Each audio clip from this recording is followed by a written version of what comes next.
Hey everyone, welcome back to my channel, Expensive Coin World, where we dive deep into the world of coins, collectibles, and they're the phrase liberté, égalité, fraternité, French for liberty, equality, brotherhood, is most famously known as the national motto of France. It emerged during the French Revolution 1789 to 1799 as a rallying cry against monarchical and aristocratic privilege, embodying the ideals of human freedom, social fairness, and mutual solidarity. Although it is French in origin, its universal appeal has meant that it appears in discussions of political philosophy, independence movements, and symbolic art far beyond France's borders. Its inclusion here might not literally appear on a 1969 Australian coin, but conceptually it sets the tone: freedom, equality before the law, and a sense of shared community. Now, the 1-cent coin of Australia 1969 is a product of a completely different historical tradition, British Commonwealth coinage, yet it can still be interpreted through that lens of shared civic values. The 1969 Australian 1-cent coin was part of Australia's post-decimalisation currency system, introduced on the 14th of February 1966 when the nation shifted from pounds, shillings, and pence to the decimal dollar and cent. The coin was made of bronze with a composition of 97% copper, 2.5% zinc, and 0.5% tin, giving it a warm reddish-brown tone. It measured 17.65 millimeters in diameter and weighed about 2.6 grams.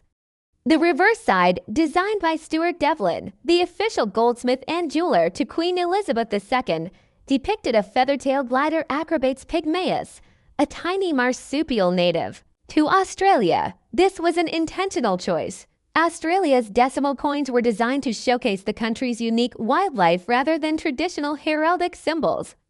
The graceful glider in mid-leap symbolized agility, adaptation, and the beauty of the natural environment, values that harmonize subtly with the ideals of liberty and equality.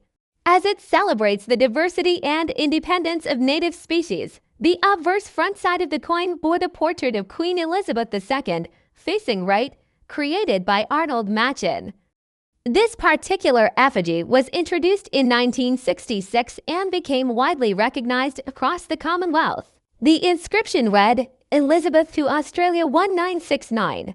This marks a key difference from the French motto. Australia in 1969 was a constitutional monarchy, not a republic, meaning the head of state was the British monarch. In your description, the word republic would seem out of place in the literal legal sense, but it can be interpreted here as a philosophical nod, the idea of governance for the people, by the people, regardless of whether it is under a monarch or a president."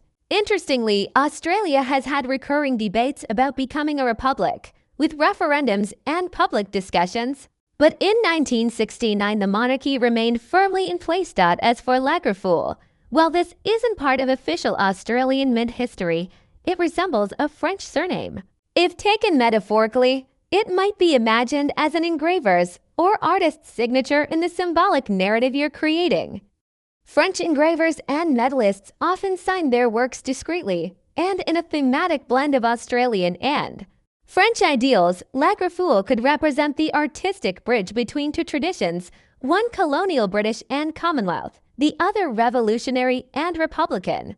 The merging of these symbolic threads creates an interesting intellectual exercise. Your 1969 coin can be read as a point where British monarchy, Australian identity, and universal democratic ideals intersect. In historical context, 1969 was a year of global change.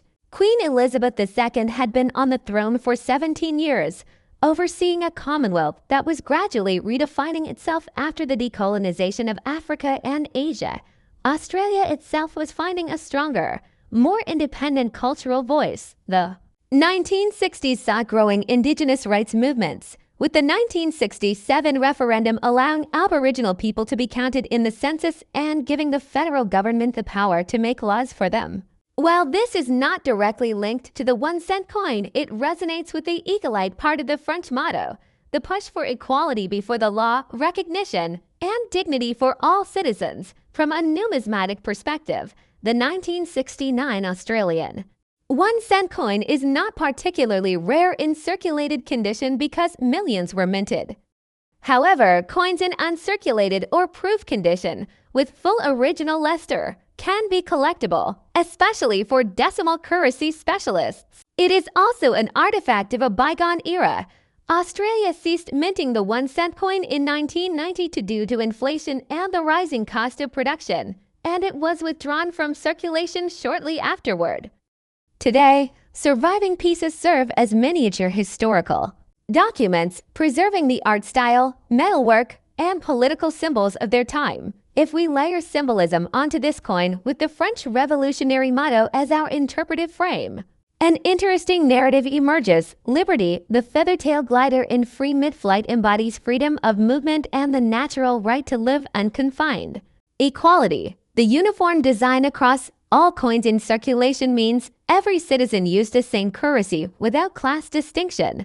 In a broader sense, it nods to the push for civil rights in Australia during the late 1960s. Fraternity, the shared national symbols on coinage create a sense of belonging among Australians, uniting them through a common economic and cultural system. In conclusion, your Liberty Eaglite Fraternate 1-cent 1969 Australia Elizabeth II Republic Lagraful composite phrase fuses two worlds, the literal historical existence of an Australian coin minted under a monarchy and the philosophical universality of revolutionary ideals. The coin itself is a humble yet eloquent witness to its era, one foot in British heritage, another in uniquely Australian identity, and surrounded by the timeless human aspirations for freedom, fairness, and brotherhood.